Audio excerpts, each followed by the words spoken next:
On what should have been a routine bus ride, a father's cruel mockery of his own daughter grew louder with each passing stop, his alcohol-laced breath spreading bitter insults about her disability. While other passengers avoided confrontation by looking away, they failed to notice the Navy SEAL sitting right behind them, ready to take action. The dead air of the hospital therapy room hung on the faces of those gathered within. 14-year-old Emily Larson sat quietly next to her father, James, as they concluded their session with Dr. Catherine, the physical therapist, and Dr. Simon, the pediatric orthopedic specialist. Emily's left forearm, missing from birth due to amniotic band syndrome, rested on her lap, a constant reminder of the challenges she faced daily. James cleared his throat, his voice tinged with a mixture of exhaustion and frustration. "How much longer does this need to go on? We've been coming here for years now." Dr. Catherine exchanged a glance with Dr. Simon before responding. "Mr. Larson, I understand your concern, but we can't give you an exact timeline. Emily's progress is continuous, and her needs evolve as she grows." "But she's been making progress, right?" James pressed, his fingers drumming nervously on the armrest of his chair. Dr. Catherine nodded, her voice taking on an encouraging tone. "Absolutely. Emily's fine motor skills have shown remarkable improvement. Just last week she managed to tie her shoelaces using the one-handed technique we've been practicing." Emily's face brightened slightly at the praise, but her father's expression remained tense. Dr. Simon leaned forward, his hands clasped together. "It's crucial to understand that without proper therapy, Emily's body would develop compensatory movements. These could lead to strain on her shoulders, spine, and other joints. The therapy we're doing now isn't just about immediate improvements, it's about long-term health and functionality." James nodded slowly, though his furrowed brow betrayed his lingering doubts. Dr. Simon continued, his tone cautious but optimistic. "There's also the possibility of prosthetics to consider. The work we're doing now would greatly benefit Emily if we decide to pursue that route in the future." Emily's eyes widened at the mention of prosthetics, a mixture of hope and uncertainty crossing her face. "A prosthetic arm could help with balance and mobility," Dr. Simon explained. "Of course, adapting to it would require additional therapy sessions. We'd need to build strength and coordination in Emily's residual limb, as well as work on overall balance since the prosthetic would alter her natural posture and movement patterns." James's face paled slightly. "And how much would something like that cost?" Dr. Simon hesitated before answering. The prosthetic itself would be around $10,000, and that's not typically fully covered by insurance. There would be additional costs for future adjustments and fittings as Emily grows. The color drained from James's face, though he struggled to maintain his composure. Emily noticed her father's distress, her shoulders slumping as she felt the familiar weight of being a burden settle upon her. As they prepared to leave, Dr. Catherine offered some final words of encouragement. "Think of this therapy as an investment. As Emily's fine and gross motor skills develop, and especially if she gets a prosthetic in the future, she'll be able to perform activities like cooking, writing, or even sports. It's about giving her the tools for a fuller life and reducing her reliance on others for basic tasks." James nodded stiffly, mumbling a quick thank you as he ushered Emily out of the room. His forced politeness barely masked the frustration simmering beneath the surface. Emily remained silent, already anticipating the shift in her father's mood that was sure to come. As they walked down the sterile hospital corridor, Emily couldn't help but feel a mix of emotions. The possibility of a prosthetic arm filled her with a cautious hope, but the reality of their financial situation and her father's reaction weighed heavily on her young shoulders. She glanced up at James, noticing the tight set of his jaw and the worry lines etched deeply around his eyes. The familiar guilt of being the cause of his stress gnawed at her insides. The harsh fluorescent lights of the hospital gave way to the natural glow of the afternoon sun as Emily and James made their way to the cashier's desk. The sterile smell of disinfectant lingered in the air, a constant reminder of where they were and why. Emily watched her father's face carefully, noting the tightness around his eyes and the slight tremor in his hands as he reached for his wallet. James reluctantly pulled out his card, the plastic seeming to weigh a ton in his grip. He stared at the amount displayed on the screen, shaking his head slightly as if in disbelief. The cashier, a middle-aged woman with kind eyes, smiled politely, oblivious to the storm brewing within James. "That'll be $150 for today's session, Mr. Larson," she said, her voice carrying the practiced cheerfulness of someone who had delivered this news countless times before. James nodded stiffly, inserting his card into the machine. As he waited for the transaction to process, his eyes darted around the room, taking in the other patients and their families. Some looked worried, others relieved, but all seemed to carry the weight of medical concerns on their shoulders. The machine beeped, signaling the completion of the payment. James quickly pocketed his card and receipt, muttering a barely audible thank you to the cashier. Emily could see the tension in his shoulders, the way his jaw clenched and unclenched as they walked away from the desk. As they exited the hospital doors, the warm air hit them like a wall. Emily blinked, her eyes adjusting to the brightness after the dimmer interior of the hospital. She watched as her father reached into his jacket, pulling out what appeared to be a simple water bottle. But Emily knew better. James unscrewed the cap, his movements quick and practiced. He glanced around furtively before taking several long swigs from the bottle. Emily recognized the familiar grimace that crossed his face, not the refreshed look of someone drinking water, but the pained expression of someone choking down vodka. The effect was almost immediate. As they began walking towards the bus station, Emily noticed a slight sway in her father's step. His face, which had been tense and drawn inside the hospital, now took on a looser, more volatile expression. "Useless," James muttered under his breath, his words slightly slurred. "All of it. Useless." Emily kept her eyes fixed on the sidewalk ahead, pretending not to hear. She'd learned long ago that engaging with her father when he was like this only made things worse. "You know how much money we've spent on this?" James's voice grew louder, drawing uncomfortable glances from passers-by. "Years of therapy, and for what? So you can tie your shoes?" Emily felt her cheeks burn with shame. She wanted to remind him of all the progress she'd made, of how much easier everyday tasks had become. But she knew it wouldn't make a difference, not when he was like this. "I haven't found a job in months," James continued, his words becoming more bitter with each step. "Our savings are disappearing, and it's all going to this. He waved his hand vaguely in the direction of the hospital. A young couple walking by quickened their pace, throwing concerned glances in their direction. Emily wished she could disappear, melt into the pavement and away from her father's increasingly loud tirade. "I should never have married your mother," James spat, his voice dripping with venom. "Look what it's gotten me, a useless daughter and a mountain of debt." Each word cut into Emily like a knife, but she maintained her silence. Years of similar outbursts had taught her to weather these storms without reaction. She kept pace with her father, her mind already racing ahead to the bus station, hoping that somehow the presence of others might temper his mood.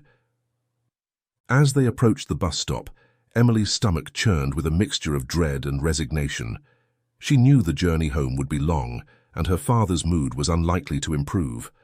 All she could do was endure, counting down the minutes until she could retreat to the relative safety of her room.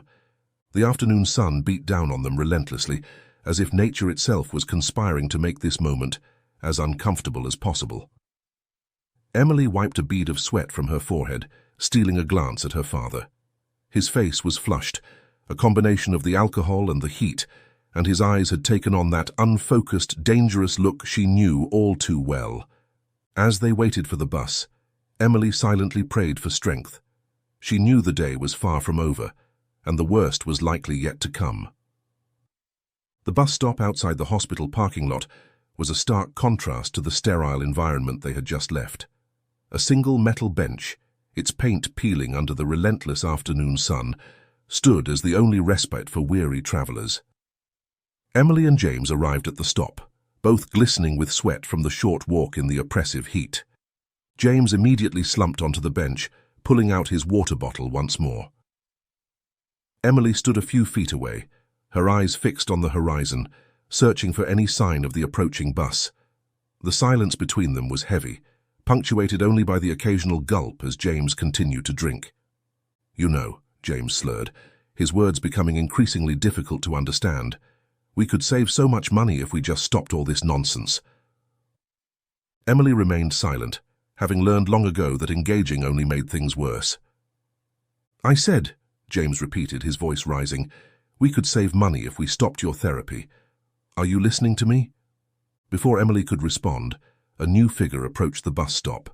A man in a crisp white Navy SEAL uniform walked up, nodding politely to both of them as he took his place a respectful distance away. Despite his attempt at discretion, it was impossible not to overhear James's continued berating. "You can forget about that fancy arm the doctor mentioned," James sneered, gesturing wildly with his bottle. "Might as well toss that dream into the deepest sea because there's no chance I'm paying for it, you hear me? Never dream about it, forget everything that quack said." Emily's eyes burned with unshed tears, but she blinked them back, determined not to show weakness in public. "It's time to stop the therapy too," James continued, his voice growing louder. "They're just after our money. We've been going for years, and that Catherine woman said your fine motor skills are pretty good now. That should be enough. You're 14, for Christ's sake. It's time to stop." "But Dad," Emily began, her voice barely above a whisper. James cut her off immediately. "I'm your elder and you're just a child. It's my money, my savings you're using, so shut up. I decide what to do with it." The Navy SEAL shifted uncomfortably, clearly torn between maintaining professional distance and intervening in what was becoming an increasingly volatile situation. Suddenly, James stood up, swaying slightly. "I need more," he mumbled, gesturing with his nearly empty bottle. "You," he pointed at Emily, "make the bus wait if it comes. I'll be right back." As James stumbled away towards a nearby convenience store, Emily felt a wave of anxiety wash over her. She glanced at the Navy SEAL, embarrassment coloring her cheeks. The man in uniform took a tentative step closer. "Are you all right?" he asked, his voice low and concerned. Emily's initial response was one of defensive fear. "I'm fine," she said quickly, her eyes darting to where her father had disappeared. The Navy SEAL nodded, understanding her hesitation. "I couldn't help but overhear," he said gently. "I'm Lieutenant Andrew Hayes. I just want to make sure you're safe." Emily's shoulders slumped slightly. She held up her residual limb, a silent explanation for the situation. "I'm Emily Larson. That's my dad. We just came from therapy at the hospital," she said softly. Lit Hayes nodded, his expression a mixture of sympathy and concern. "I'm sorry you're going through this," he said. After a moment of silence, he added, "I'm taking Route 53 to the Oak Ridge Community Center. What about you?" Emily looked down, not meeting his eyes. "We're on the same bus," she murmured. Before their conversation could continue, James reappeared, his gait even more unsteady than before. His eyes narrowed as he saw Emily talking to the Navy SEAL. "What did I tell you about talking to strangers?" he snarled, grabbing Emily's arm roughly. Turning to Lieutenant Hayes, he spat, "Just because you're in a uniform doesn't mean you can talk to anyone's kid. These days, people can steal or make their own uniforms to pretend." Lit Hayes raised his hands in a placating gesture. "I apologize, sir. I didn't mean any harm." James pulled Emily away, positioning himself between her and the Navy SEAL. "I don't care if you're a real lieutenant or just someone playing dress-up. Don't talk to my daughter." The tension at the bus stop was palpable as they all stood in uncomfortable silence, waiting for the bus to arrive. Emily's mind raced, torn between embarrassment at her father's behavior and a glimmer of hope that someone had noticed their situation. As the sound of an approaching engine grew louder, she steeled herself for the journey ahead, knowing that the worst was likely yet to come. The bus pulled up to the stop with a hiss of hydraulics, its doors creaking open to reveal a tired-looking driver. Lieutenant Andrew Hayes boarded first, nodding politely to the driver as he made his way down the aisle. Emily followed, her steps hesitant, with James stumbling behind her. As soon as they were on board, James's demeanor shifted from sullen to confrontational. He lurched towards the driver, his words slurring together. "About damn time you showed up. Do you know how long we've been waiting?" The driver, a middle-aged man with deep lines etched into his face, sighed heavily. "Sir, we're on schedule. Please find a seat or exit the bus." James opened his mouth to argue further, but Emily tugged gently on his sleeve, silently pleading with him to move on. With a final glare at the driver, James allowed himself to be led towards the back of the bus. Andrew, who had chosen a seat several rows behind, couldn't help but think that if the bus had truly been on time, James might not have made it back from his alcohol run. The irony wasn't lost on him as he watched Emily guide her father to a seat, her face a mask of quiet shame. The bus was eerily empty for a Wednesday afternoon. The silence amplified every sound. James's muttered complaints, the hum of the engine, the squeak of seats as the few passengers shifted uncomfortably. At the next stop, a young woman boarded, struggling slightly with a baby in a pram. She made her way to the disabled seating area near the front, settling in with a sigh of relief. The presence of the infant seemed to shift the atmosphere on the bus. Emily's attention was drawn to the baby, a wistful expression crossing her face. James, too, focused on the new arrivals. He stood unsteadily, leaning forward to peer at the baby. "What a cute, perfect little thing," he said, his voice carrying loudly in the quiet bus.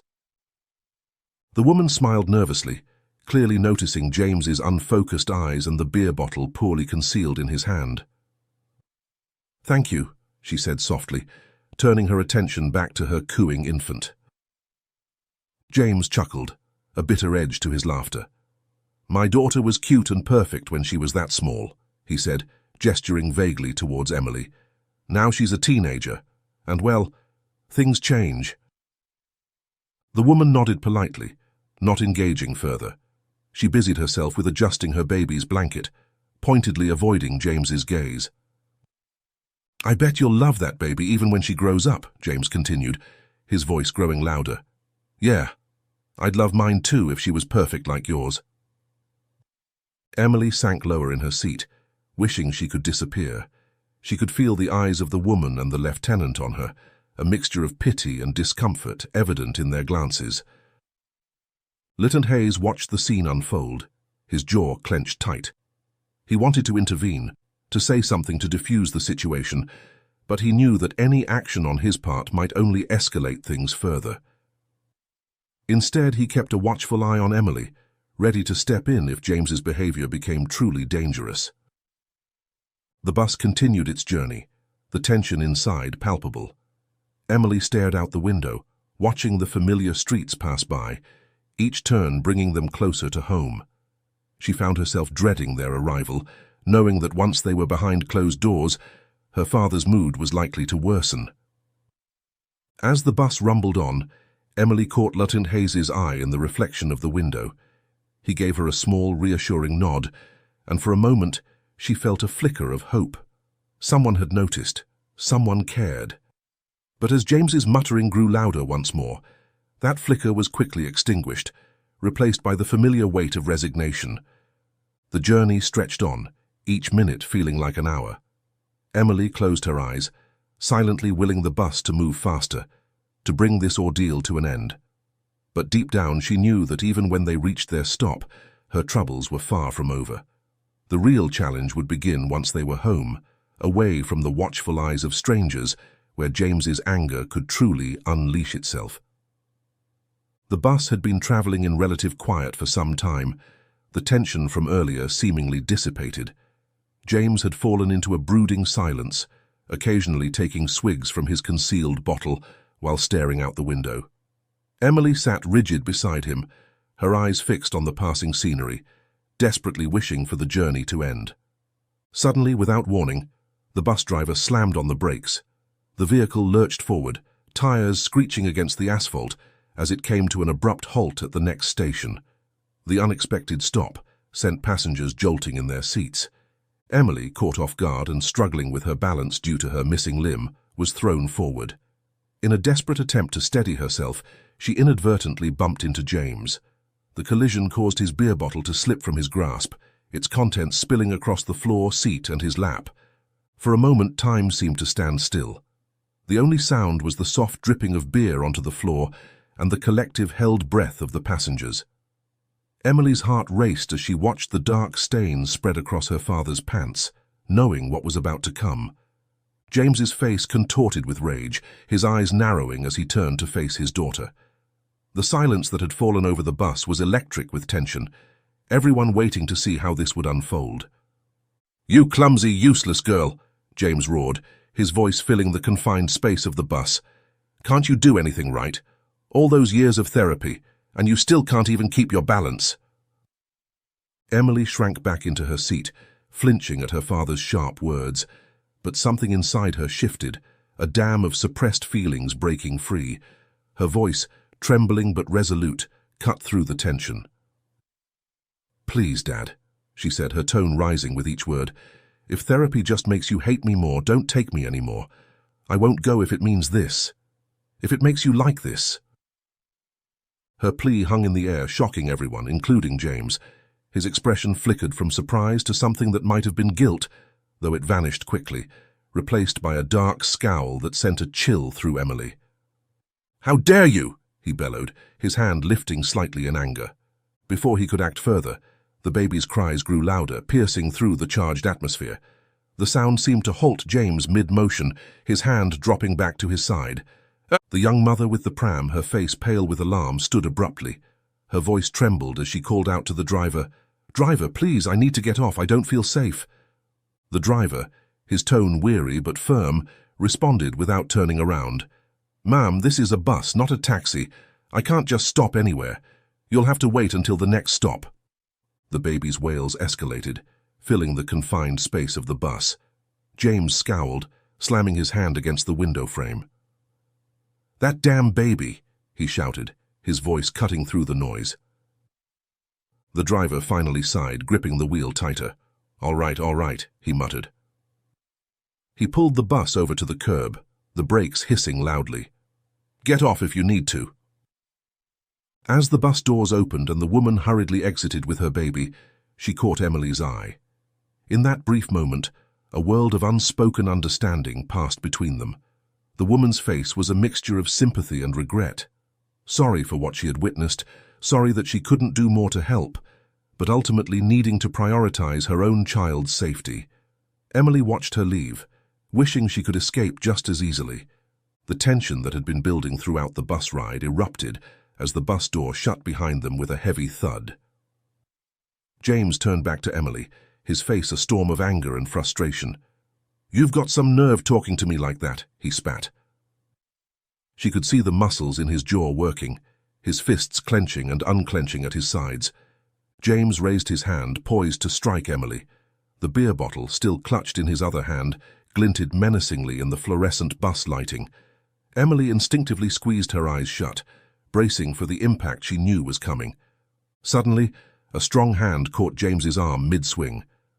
Andrew Hayes had moved with the swift efficiency of his military training, crossing the distance between them in mere seconds. His grip was firm, his stance commanding as he addressed James. "That's enough," Andrew said, his voice low but authoritative.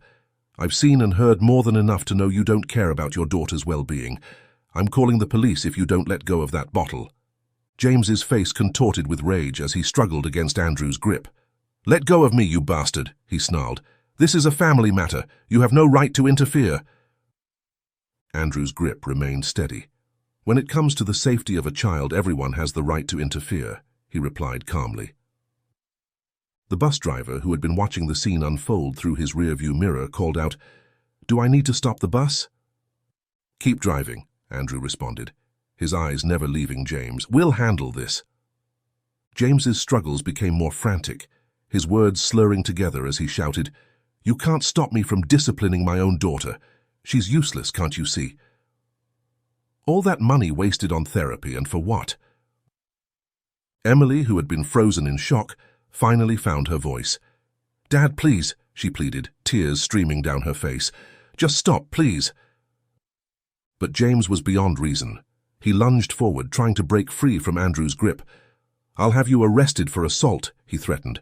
"You think that uniform gives you the right to manhandle civilians?"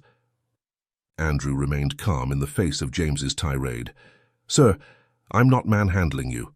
Now please sit down and calm yourself before this situation gets any worse." As the men continued their heated exchange, Emily's mind raced. Her father's earlier words about perfect children echoed in her head. She thought back to her earliest memories, trying to pinpoint when her father's love had turned to resentment. Had he always felt this way? Was there a time before the alcohol when he had truly loved her, disabilities and all? She remembered moments of tenderness from her early childhood, her father teaching her to tie her shoes with one hand, his proud smile when she learned to write.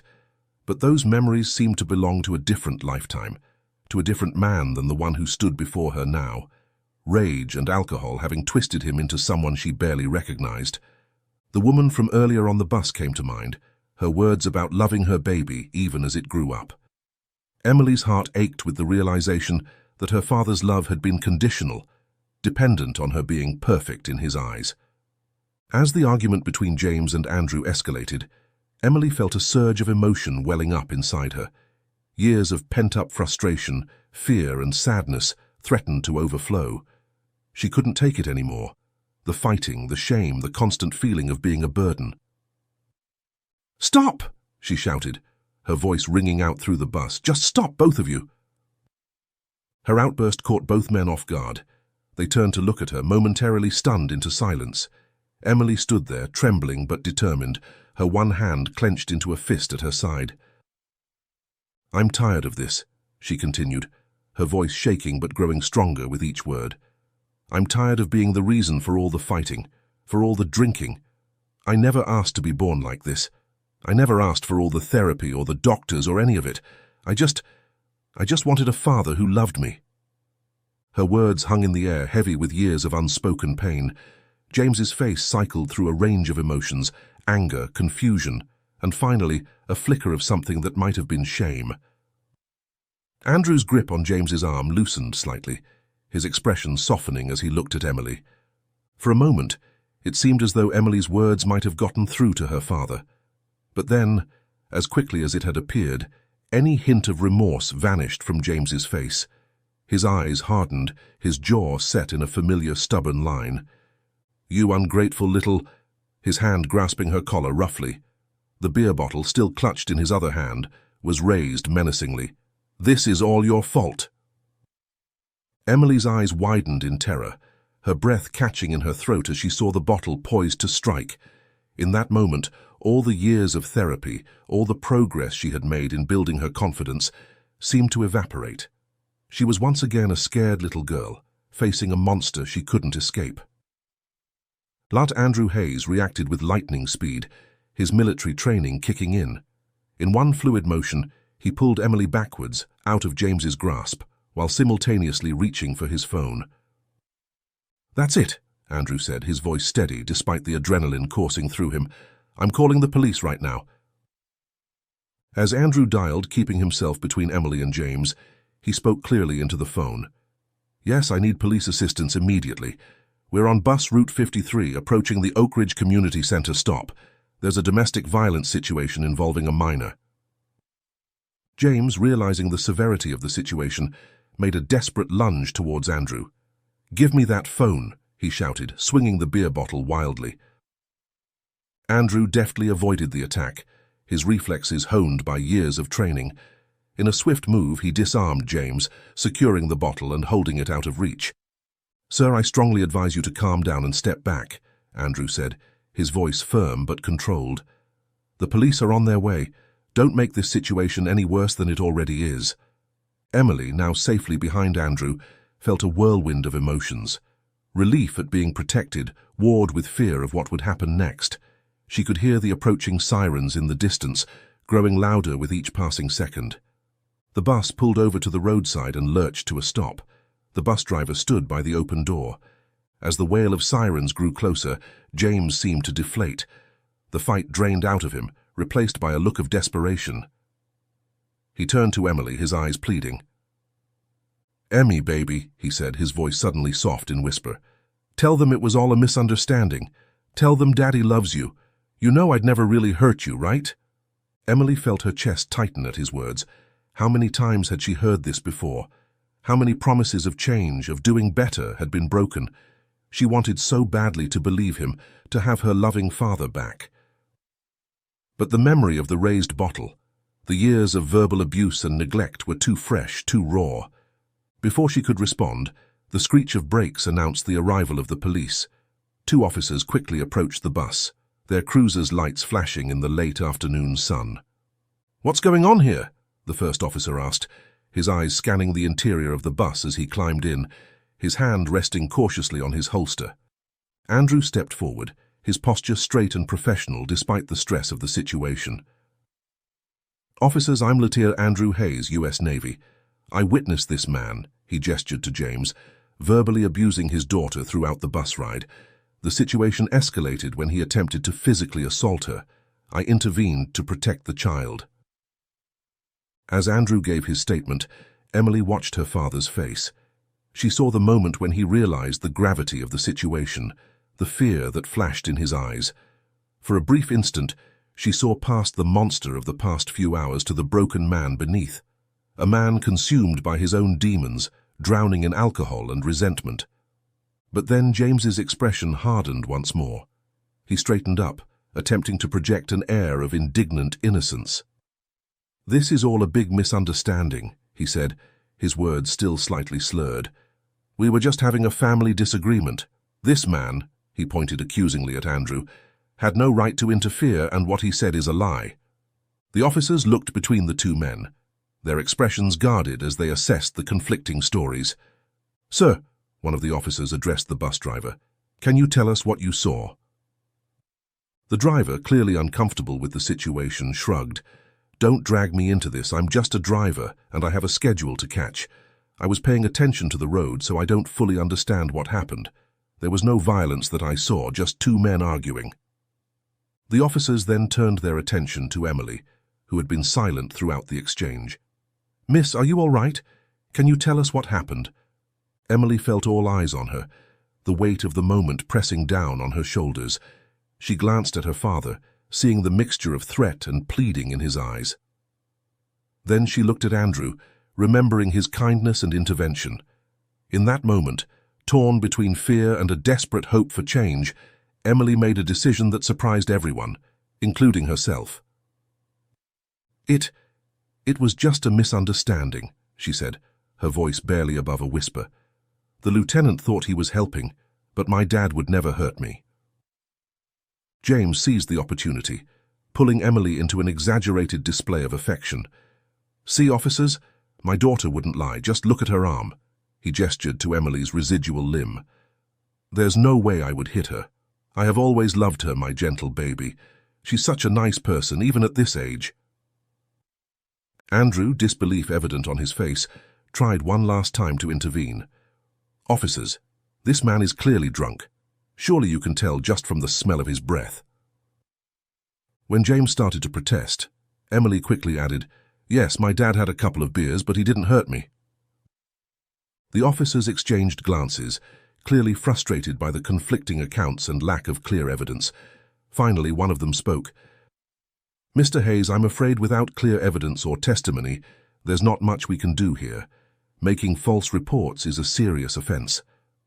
The bus driver, eager to resume his route, called out, "Officers, is everything done here? I need to go and catch my schedule." The lead officer nodded. "Yes, you can continue your route." Turning to James and Emily, he added, "I suggest you two find alternative transportation home." As James triumphantly led Emily off the bus, he couldn't resist one last taunt. "That's what you get for getting into other people's business," he shouted at Andrew. The bus doors closed, leaving Andrew standing there watching helplessly as Emily and James walked away. The last thing he saw before the bus pulled away was Emily's face, her eyes filled with a mixture of fear and regret, as she mouthed a silent, "I'm sorry" to him. As the bus merged back into traffic, Andrew moved to the back, his mind racing with concern for Emily and frustration at his inability to help. He knew he couldn't just leave things as they were, but what could he do now? The memory of Emily's desperate apology haunted him, reminding him of his own painful past. He knew he had to find a way to help, no matter the cost. The bus rumbled down the street, leaving behind the scene of confrontation. Andrew sat in the back, his mind a whirlwind of conflicting emotions. Disappointment warred with understanding as he replayed Emily's lies in his head. He knew all too well the reasons a child might protect an abusive parent: fear, misplaced loyalty, the desperate hope that things might change. Through the window, he caught a final glimpse of James and Emily. James was laughing, his voice carrying even over the engine noise, as he shouted one last taunt at the departing bus. His grip on Emily's arm looked painfully tight as he roughly steered her down the sidewalk. The bus driver called out, "Hey, Navy man, you gonna move up or what? Can't have you brooding back there all day." "You saw what happened in the bus, why didn't you speak up?" Andrew asked the driver, as he moved to a seat closer to the front. "Well, I've learned to mind my own business. You saw that man. There's no winning against someone like him, especially for someone in a position like mine. I'm just a bus driver, you know." As the familiar streets of the neighborhood passed by, Andrew found himself locked in an internal struggle. The rational part of his mind told him to let it go. He had done what he could, and interfering further could only lead to trouble. But another part of him, the part that still carried the scars of his own childhood, screamed that he couldn't abandon Emily to her fate. Memories of his own past flooded back, the sound of doors slamming, the smell of alcohol on his mother's breath, the feeling of helplessness as he tried to protect his little sister. He remembered the neighbors who had turned a blind eye, the teachers who had accepted flimsy excuses for bruises and absences. He remembered wishing, praying for someone, anyone, to step in and help. The bus was coming to the next stop, and Andrew realized with a start that they had reached his destination. The community center loomed before him, a reminder of the event he was supposed to attend. He had responsibilities, commitments. He couldn't just... But even as he thought it, he knew he had already made his decision. "Driver, I'll get off at the next stop," Andrew said firmly, "and I'll prove that a good fight can be won." The driver pulled at the next stop and the door flipped open. "Well, take care and good luck." As he stepped off the bus, Andrew's mind was already racing, formulating a plan. He knew the general direction James and Emily had been heading. If he moved quickly, he might be able to find their house. It was a long shot, but he had to try. Andrew set off at a brisk pace, retracing the bus route on foot. The neighborhood was quiet, rows of similar-looking houses lining the streets. He moved carefully, aware that his uniform made him highly visible. The last thing he wanted was to alert James to his presence before he could assess the situation. As he walked, Andrew wrestled with the potential consequences of his actions.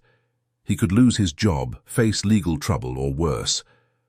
But every time doubt crept in, he thought of Emily's face, the fear in her eyes, the silent plea for help that her words had denied. After about 10 minutes of searching, Andrew found himself in what he believed to be the right area, but all the houses looked so similar. How could he possibly... Suddenly a scream pierced the quiet afternoon air. Andrew's blood ran cold as he recognized Emily's voice. Without hesitation, he sprinted towards the sound, his heart pounding in his chest. He found himself in front of a modest 2-story house, its paint peeling and lawn overgrown. The screams had stopped, but now he could hear the sound of breaking glass from an upstairs window. Andrew approached the front door, his hand raised to knock. But before he could make contact, another crash from upstairs made him pause. He circled around to the backyard, where he witnessed frames being thrown from a second-floor window, shattering on the ground below. In that moment, Andrew knew he couldn't wait any longer. He pulled out his phone and dialed 911, his voice steady as he reported the domestic disturbance.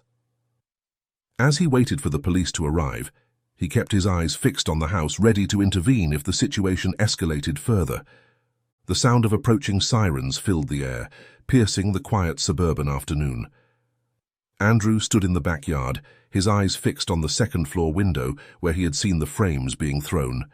His heart raced, torn between the urge to rush in and help Emily immediately and the knowledge that waiting for proper backup was the safest course of action.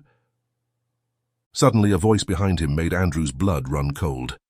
"What the hell are you doing here?" James slurred, his words thick with alcohol and rage. Andrew turned slowly, his military training kicking in as he assessed the situation.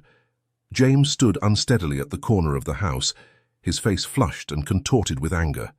In his hand, he clutched another beer bottle, knuckles white around its neck. "Mr. Larson," Andrew said calmly, raising his hands in a non-threatening gesture. I'm here to make sure Emily is safe, that's all. James's eyes narrowed, a dangerous glint flashing in them. You just can't mind your own business, can you? He snarled. I told you this is family matter. Get off my property before I call the cops on you for trespassing. Andrew turned slowly, his military training kicking in as he assessed the situation. James stood unsteadily at the corner of the house, his face flushed and contorted with anger. In his hand, he clutched another beer bottle, knuckles white around its neck. Mr. Larson, Andrew said calmly, raising his hands in a non-threatening gesture. I'm here to make sure Emily is safe, that's all. James's eyes narrowed, a dangerous glint flashing in them. You just can't mind your own business, can you? He snarled. I told you, this is family matter. Get off my property before I call the cops. Sir, I understand you're upset, Andrew said, taking a cautious step forward, but I'm concerned for your daughter's well-being. Let's just wait for the police to arrive and sort this out calmly. James's face twisted into a sneer. You think that uniform gives you the right to interfere in my life, to tell me how to raise my kid? He took a menacing step towards Andrew.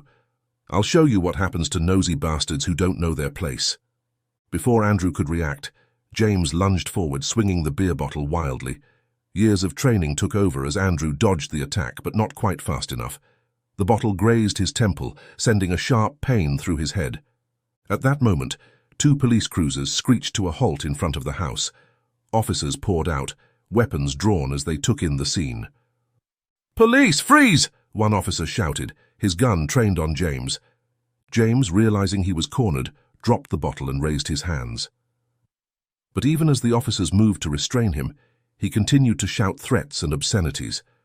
This man is trespassing, James yelled, struggling against the officer's grip. He's been harassing my family. Arrest him! Andrew, holding a hand to his bleeding temple, addressed the officers calmly. I'm Lieutenant Andrew Hayes, U.S. Navy. I witnessed a domestic disturbance involving a minor and called it in. The girl Emily is still inside. She may need medical attention. One of the officers nodded, recognizing Andrew from the earlier bus incident. We'll check on the girl. Johnson, read him his rights and get him in the car, he said, gesturing to James. As James was led away, still shouting and struggling, Andrew turned his attention to the house. Officers, I'd like to accompany you inside if possible. Emily knows me and she might be more comfortable with a familiar face. The lead officer considered for a moment before nodding. All right, but stay behind us. They approached the house cautiously, the officer calling out, Emily, this is the police. We're coming in to make sure you're okay. As they entered, the signs of struggle were immediately apparent. Broken glass littered the floor, and picture frames lay shattered, their contents strewn about. Andrew followed the officers up the stairs, his heart pounding. They approached a closed door at the end of the hall, from behind which they could hear muffled sobs. The officer knocked gently. Emily, it's the police. We're here to help. Can you open the door? There was a moment of silence, then the sound of a lock turning. The door creaked open slowly, revealing Emily's tear-stained face. As the door opened fully, Emily's small frame came into view. Her eyes, red and puffy from crying, widened in surprise when she saw Andrew standing behind the officers. For a moment, she seemed frozen in place, her gaze darting between the uniformed men and the familiar face of the Navy SEAL who had tried to help her earlier. Emily, one of the officers said gently, crouching down to her eye level. We're here to make sure you're safe. Can you tell us what happened? Emily's lower lip trembled as she looked at the officer. Then, in a rush of words that seemed to surprise even her, she blurted out, Please don't arrest my dad. I can't do anything without him. I don't want to be an orphan. The officers exchanged glances, their expressions a mixture of sympathy and concern. Andrew felt his heart clench at the fear in Emily's voice. I'm already disabled, Emily continued, her words coming faster now, tinged with desperation. No one at school wants to be my friend. It would be even worse if they knew my father was in jail. Please, you can't take him away. Andrew stepped forward, his voice soft as he addressed Emily. I know you might feel out of place because of your condition, especially at your age, he said, choosing his words carefully. But what your father did was not right, Emily. It was dangerous. Emily's eyes locked onto Andrew's, a flicker of recognition passing between them. In that moment, Andrew made a decision. He knelt down beside the officer, bringing himself to Emily's level. "Emily," he said, his voice low and earnest, "I understand why you're scared. I know what it's like to feel different, to worry about what others might think. But I need you to listen to me, okay?" Emily nodded hesitantly, her eyes never leaving Andrew's face. "When I was young," Andrew continued, "I had a little sister.